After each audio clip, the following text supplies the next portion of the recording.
You might be doing everything right and still feel completely wrong on the inside. You can be surrounded by people, smiling in photos, producing non-stop, but silently living like a stranger inside your own body, and no one notices because you learned how to hide it well. But what if I told you that this fatigue you feel doesn't come from the hustle, but from living outside yourself? The truth is, you're not tired because you do too much. You're tired because you're forcing yourself to be who you are not. This video isn't about improving performance. It's about returning to your axis.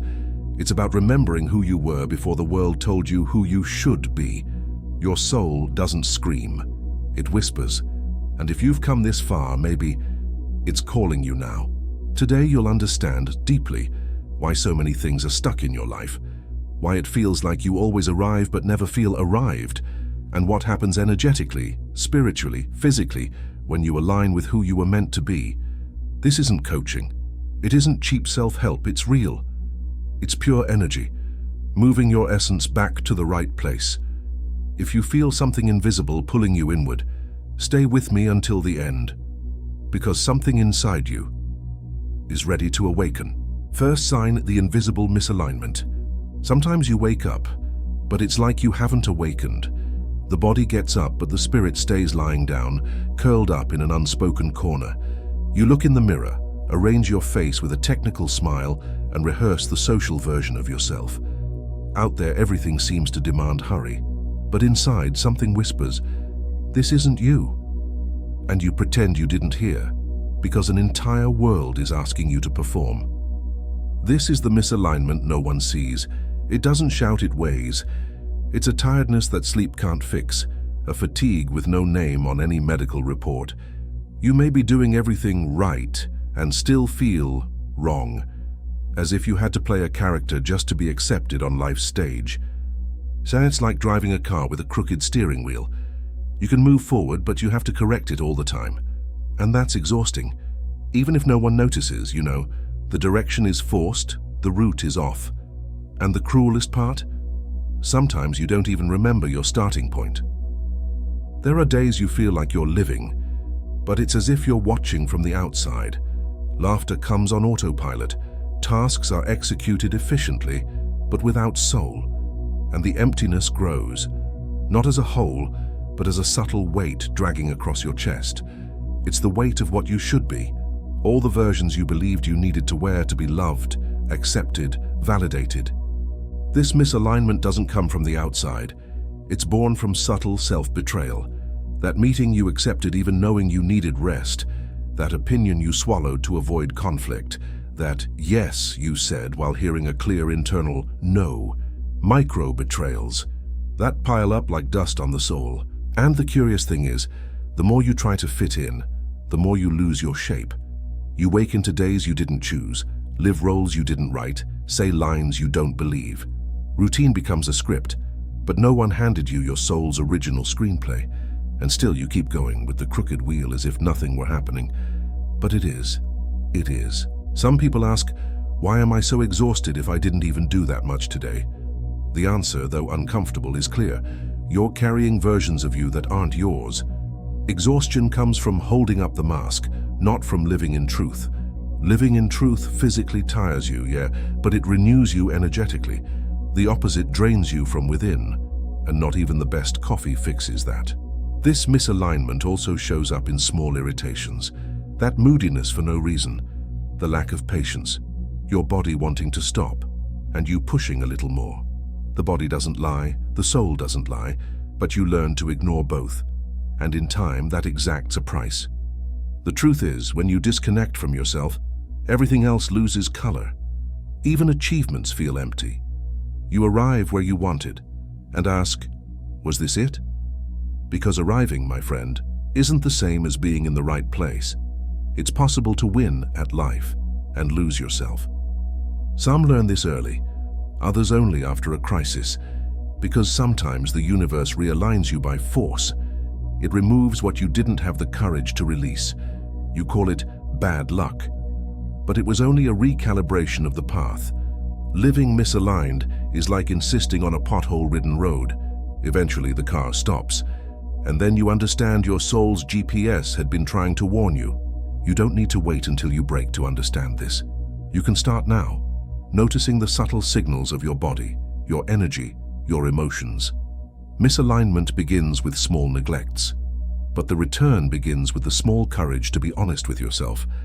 And maybe the next step is simpler than you think. Because sometimes it isn't about doing more, it's about stopping the pretense that everything's fine.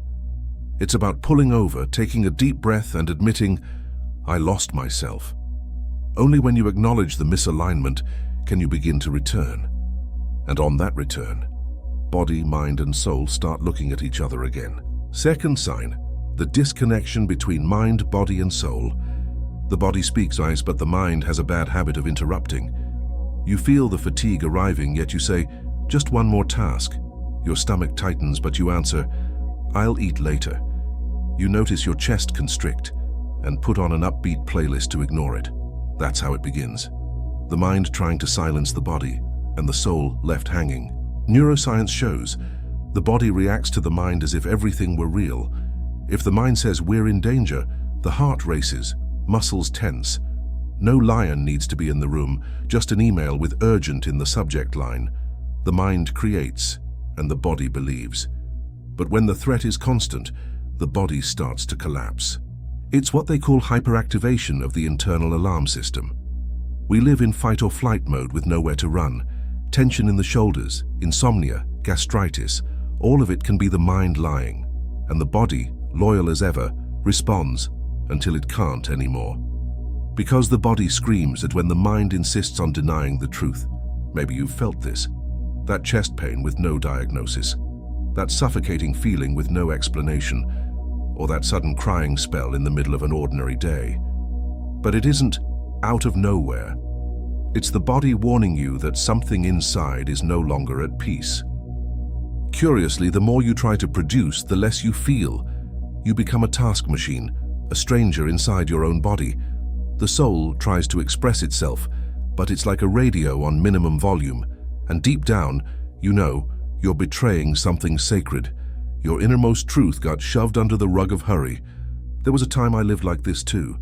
I faked energy in meetings even when my body begged for silence. I said, I'm fine, with a well-trained smile, but my stomach gave me away. I wanted to be efficient, but I was losing myself. My body sent signals, and I only listened when it finally screamed. The sentence that woke me up came from a mentor. The body is the first to notice when you're betraying your truth. At first it sounded harsh. Later it made deep sense, because the body doesn't rationalize, it feels, it knows. And when it lies with tension, with pain, with exhaustion. It isn't punishment, it's an alert. That's why meditating, breathing, and being silent aren't luxuries. They reconcile the parts of you that routine tore apart. The mind must learn to stop. The body needs to feel safe, and the soul needs space to return to the seat of command. That return isn't fast, but it's sacred. You can start small. Wake up and breathe for 3 minutes before touching your phone. Before sleeping, hand on chest, ask, what did I feel today that I ignored? Jot down, even briefly, what signals your body sent during the day. That's how you begin reweaving the alliance between mind, body, and soul. Of course, you can't vanish to the Himalayas and meditate for 40 days, but you can be silent for 4 minutes amid the chaos. You can take a mindful shower, feeling the water as a restart. You can put on calming music and let your body dance without a script. The sacred also lives in the simple. Reconnection starts when you stop anesthetizing yourself. You don't need to fill every silence with noise, every pause with a task. The soul doesn't need productivity. It needs presence. Give it that, and it begins to guide again. And the body, the body thanks you with health, energy, lightness. When mind, body, and soul start walking together again, life stops being a race and becomes a walk. You stop seeking miracles outside and begin seeing the miracle of being whole. And from that point on, something starts dissolving. That false sense that controlling everything is the path to feeling safe. Third sign, the illusion of control. Humans love the feeling of control. It brings comfort, ground to that false idea that everything's under command. But control is like fine sand. The tighter you grip, the faster it slips through your fingers. You plan every detail, and still, life spins unexpectedly. And suddenly, you're lost inside your own script. Montaigne said, "My life has been filled with terrible misfortunes, most of which never happened." That line exposes control's irony. It's born from fear. Fear of what can go wrong, of what escapes logic, of what doesn't depend on you. To tame fear, you build a castle of strategies, but you forget the wind blows where it wills. Trying to control life is like trying to hold water in your hands. You might hold it for a moment, but it slips, because its nature is to flow, and the more you squeeze, the wetter and emptier you become. You spend energy avoiding the unpredictable and forget to live the present. And the now passes, it doesn't return. How many times have you blamed yourself for what was beyond your reach? I should have foreseen. I should have done it differently. What if I'd acted earlier? Control is often just guilt dressed up as logic. You accuse yourself for not holding what was never yours to control, and that is an exhausting loop. Have you seen someone try to control another in the name of love? They call it care, but it's fear of being left. They call it zeal, but it's unresolved insecurity. Control in that case doesn't unite, it suffocates. And where there's suffocation, life withdraws. I had to break this illusion the hard way. I once thought perfect planning would keep everything from going wrong. Guess what? It went wrong, completely off script. But in that chaos, I found real calm, the one that doesn't depend on circumstances. The calm born from trust, not manipulation. It's not about living aimlessly, but about releasing the attachment to outcomes. The universe doesn't reward control, it flows with surrender. When you try to force a path, the energy jams. When you trust, the path reveals what was hidden. Sometimes, even better than you planned. It's like rowing against the tide. You might do it, but you'll be spent. When you align your boat with the current, effort becomes lightness. It isn't passivity, it's wisdom. Knowing when to act and when to let the oar rest. That's the dance between you and life. Maybe you try to control too much because you learned letting go is weakness. The truth is the opposite. Letting go requires strength. It's the courage to trust the invisible, the maturity to say, I'll give my best and I'll accept what comes with wisdom. That isn't giving up, it's transcending.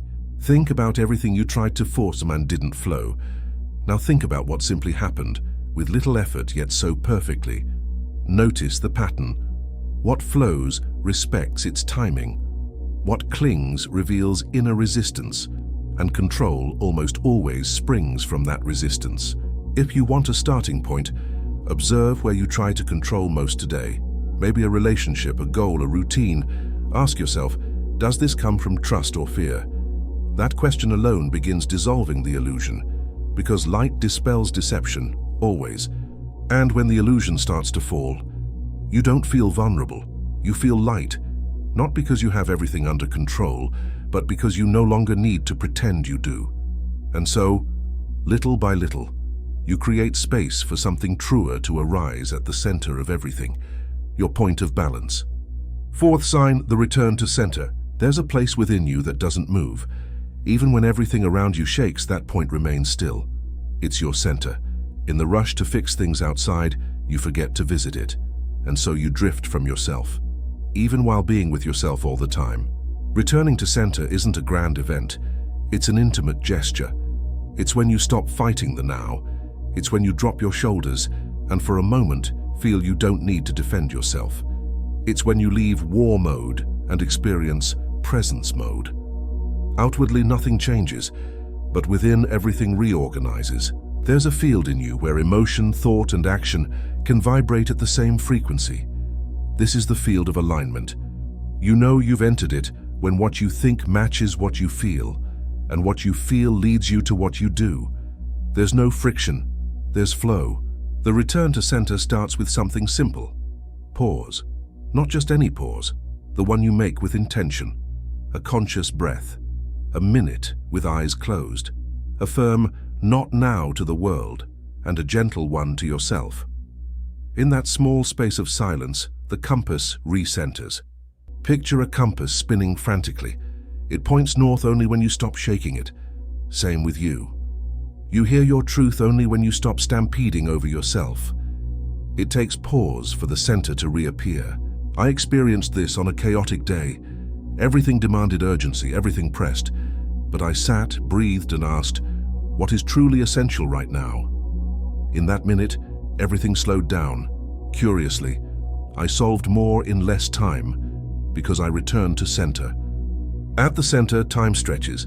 You notice more, listen better, decide more clearly. Emotions are still there, but they don't steer. They become compasses, not storms. And you stop reacting, you start responding.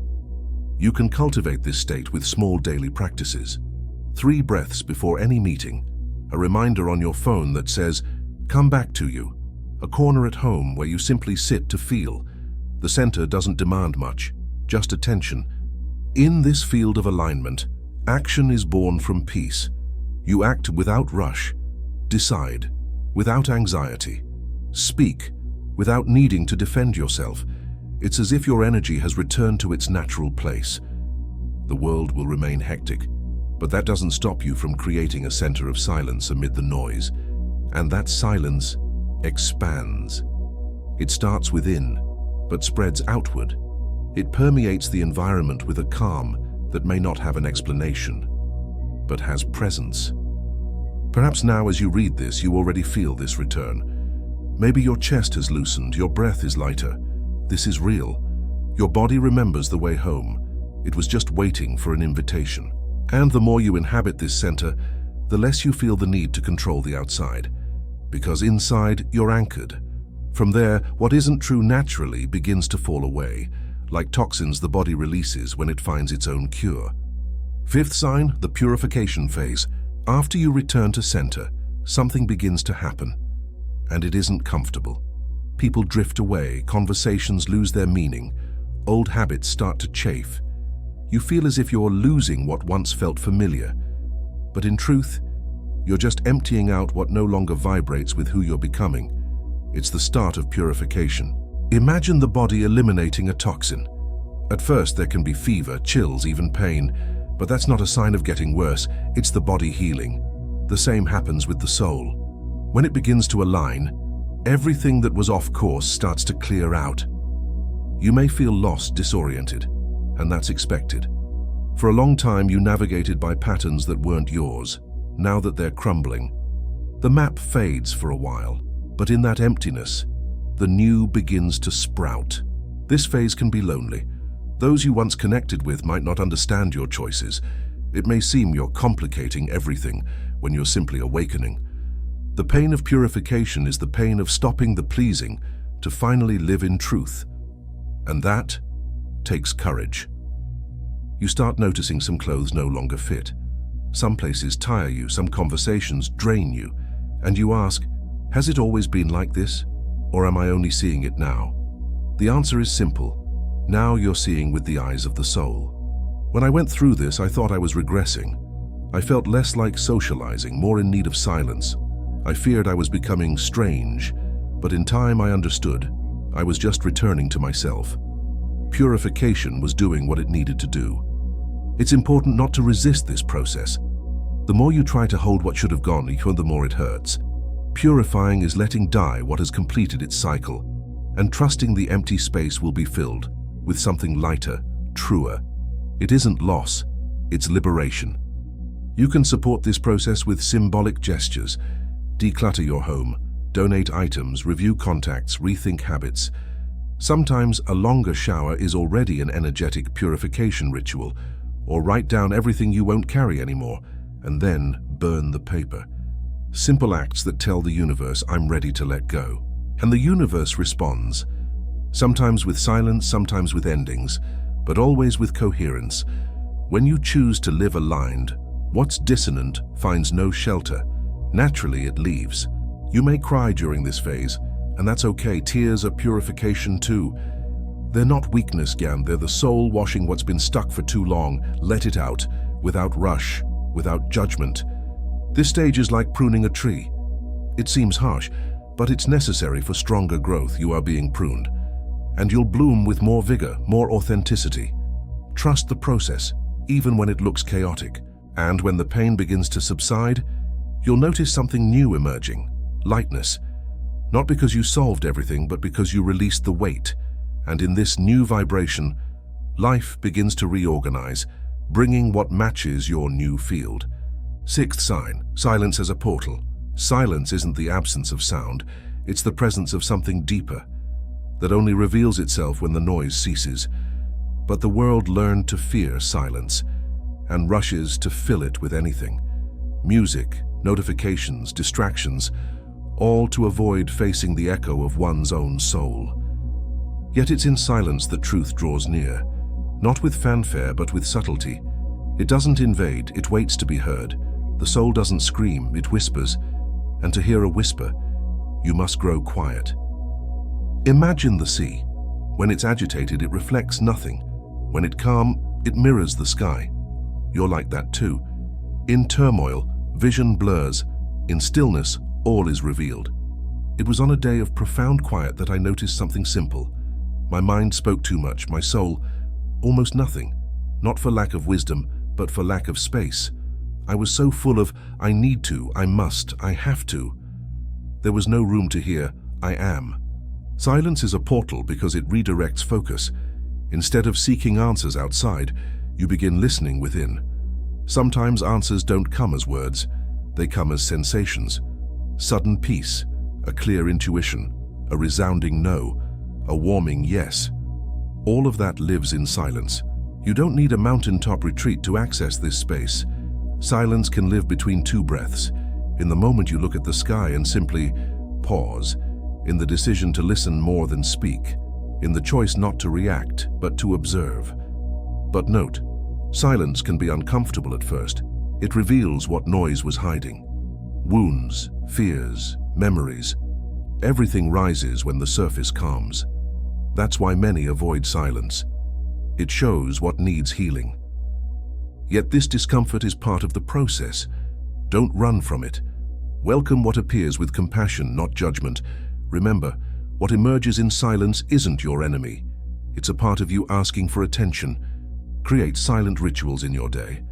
Maybe 5 minutes upon waking before touching your phone, or 10 minutes at night simply listening to your body. No questions, no answers, just presence. You'll be surprised by what begins to surface from that space. In time, silence becomes a friend. You start missing it, it becomes a refuge and not a void. And in that space, God whispers, the soul blossoms. Truth becomes undeniable. When you grow quiet, the world doesn't disappear. It reorganizes. What once confused you now seems obvious. What felt urgent now shows it could wait. Pains, seen from within, grow lighter. And peace, that unexplainable peace, begins to live in you.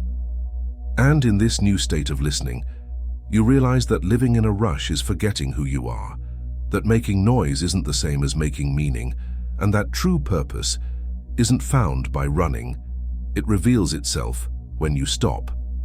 Seventh sign, aligning with purpose, not with hurry. For a long time we were taught purpose was something to be found, as if it were hidden somewhere, waiting to be dug up with effort. But it isn't quite like that. Purpose isn't a frantic hunt. It's a gentle discovery. It isn't outside. It's inside, waiting for you to align with it. You don't need to chase purpose. You just need to stop running from yourself. Because when you are whole, coherent, purpose appears almost like a mirror. It doesn't take you far. It reveals where meaning already lives. Many confuse purpose with career status, a grand mission, but purpose is first a state of presence. It's when what you do is born from who you are, not from others' expectations. It's when you live in peace with what you deliver, and the universe responds with flow. I remember the first time I truly felt it.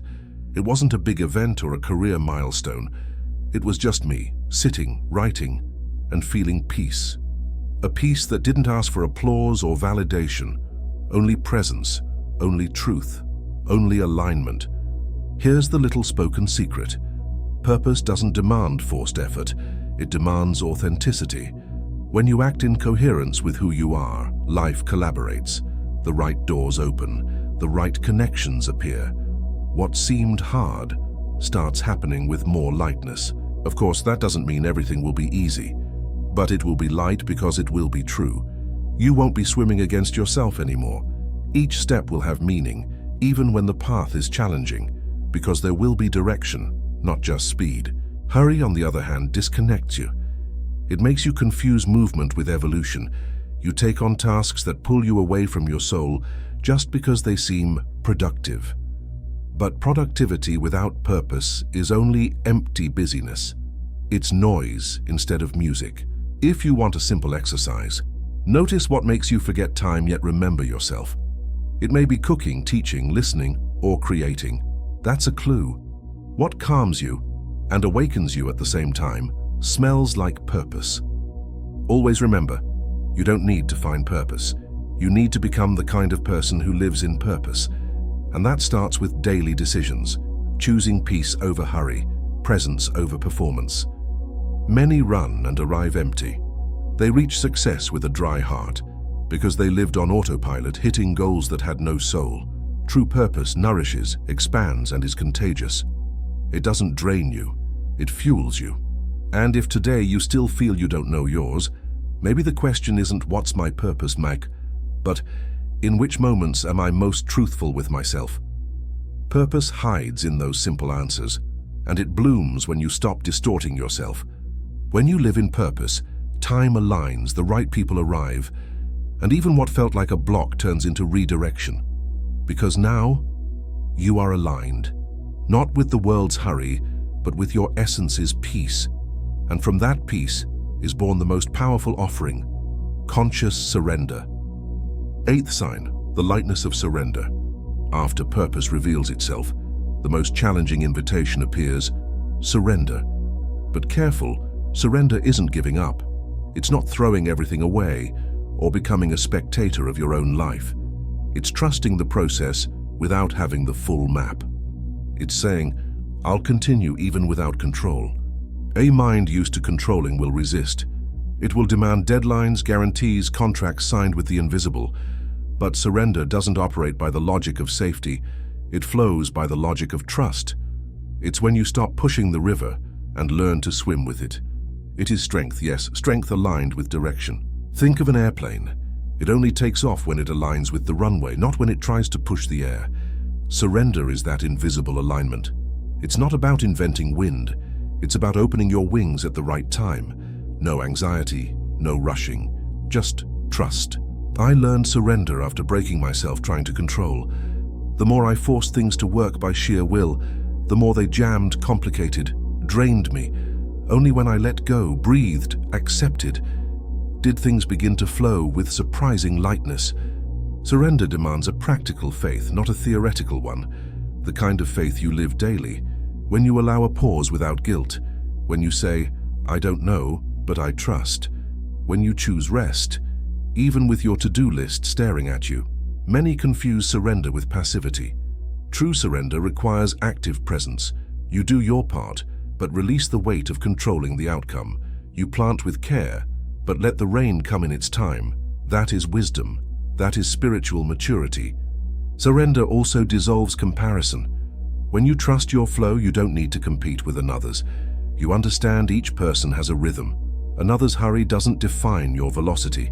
You breathe deeply and move in peace. A good surrender exercise. Ask yourself, what am I trying to force right now? Then ask, what if I simply trusted for 24 hours? Observe, breathe, wait. Sometimes the universe just needs space to do its part. Surrender also brings beauty. You start noticing signs where before you saw only silence, an unexpected meeting, an email arriving at the right moment, a strong intuition. You become more sensitive to the invisible, more available to the improbable. It's not about abandoning dreams. It's about not suffocating them with rigid expectations. It's leaving room for the miracle, the unexpected unfolding of what you asked for. When you let go, you open doors control could never unlock. Control demands guarantees. Surrender receives grace. And yes, there will be days of doubt, days when everything seems still, when waiting wears you down. Even then, trust. A seed also spends time in the dark before it sprouts. Surrender is staying steady, even before you see anything growing. And when you grow accustomed to living this way, everything changes. Not because the world got easier, but because you became lighter. And in that lightness, life begins to align with who you've become within. Ninth sign, the state of alignment. To be, not to do. There comes a moment when you stop chasing alignment and start inhabiting it. It ceases to be a destination and becomes a vibration. You no longer need to prove, justify, compensate. You simply are. It's a state where inner silence doesn't depend on outer noise. Situations may still challenge you, but they no longer throw you off center so easily. You realize the world keeps spinning, but now you spin with it, not against it. There is synchronicity. There is presence. The state of alignment doesn't require forced effort. It's born from the space you made. When you dropped the masks, quieted the noise, and released control. It's the fruit of all the previous phases. It's the harvest of the truth you chose to live. It doesn't mean perfection. It means availability. Availability to be guided, to act with intention, to feel deeply, but without drowning. It's like walking inside your own essence. Barefoot, light, real, conscious. You notice this state when answers arrive before the questions, when intuition becomes clearer than fear, when doubt doesn't paralyze you, it simply invites a deeper breath. When you act, not to please, but to express who you are. It's flow, it's truth, it's alignment. At this point, life is no longer about doing, it's about sustaining being. You don't live by an external script anymore. You move because you have inner movement, and everything born from that place carries force without aggression, presence without weight. The body now feels lighter, the mind quieter, the soul more alive. There is a gentle coherence between what you feel, think, say, and do. It's as if everything inside is finally at peace. Decisions become simpler, not because there are fewer paths, but because your field already knows what no longer fits. You can feel it. You don't need to rationalize everything. Wisdom now lives in the body too, and the soul leads with gentleness. In this state, you stop chasing validation, because the greatest confirmation has been given: you are whole. And being whole is worth more than any outer achievement. It's a kind of wealth the world doesn't always applaud, but the soul recognizes immediately. You become a source. You no longer need to draw from the world, because you've learned to replenish from within, and so you overflow. Those who come near you feel it. Aligned people inspire alignment without effort. It may seem subtle, but it's powerful. This state changes how you walk, how you speak, how you decide. You no longer need long explanations. Your energy communicates everything, and that is the silent proof that you remembered who you really are. Ascension, after all, doesn't happen when you rise. It begins when you stop falling within yourself, and in that instant of absolute stillness, the entire universe leans in, recognizing you came home. Now that you've heard all this, pause for a moment, breathe, and ask yourself honestly, at what part of the journey did you lose yourself? Are you living by coherence and or by convenience? How many decisions in your life were made to please and not to honor yourself? How many times did you mold yourself to fit when you were born to expand? The question is no longer whether you'll align, but when you'll choose to stop falling within yourself. And when that moment arrives, I hope you remember you're not alone. So tell me in the comments, which point in this video spoke to you the most? What will you do today to return to your center? Write it below.